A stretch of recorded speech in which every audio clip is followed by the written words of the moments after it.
বিপ্লবীরা ও আওয়ামী লীগ একসঙ্গে এদেশে থাকতে পারে না। হাসনাত। বৈষম্য বিরোধী ছাত্র আন্দোলনের আহ্বায়ক হাসনাত আবদুল্লাহ বলেছেন, বিপ্লবী ভাইয়ের শাহাদাত আমাদের ব্যর্থতা। আমরা এতদিন পর্যন্ত সচিবালয় নিশ্চিত করতে পারিনি। আমরা আওয়ামী লীগকে নিষিদ্ধ করতে পারিনি। এই ভূখণ্ডে হয় আমরা থাকব, না হয় আওয়ামী লীগ থাকবে। গতকাল বুধবার 12ই ফেব্রুয়ারি রাত 9:15টার দিকে কেন্দ্রীয় শহীদ মিনারে গাজীপুরের হামলায় শহীদ শিক্ষার্থী আবুল কাশেমের জানাজা শেষে লাশের কফিন নিয়ে মিছিলে তিনি এসব কথা বলেন।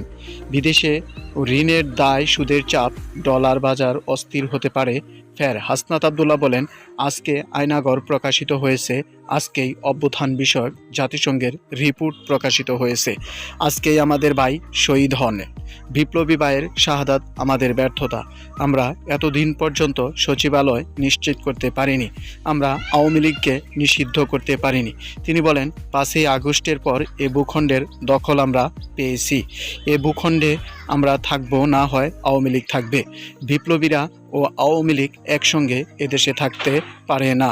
আমরা স্পষ্ট করে সরকারকে বলতে চাই, দ্রুততম সময়ের মধ্যে আওয়ামী লীগের প্রতিটি নেতাকর্মীর শাস্তি নিশ্চিত করুন এবং আওয়ামী লীগকে নিষিদ্ধ করুন।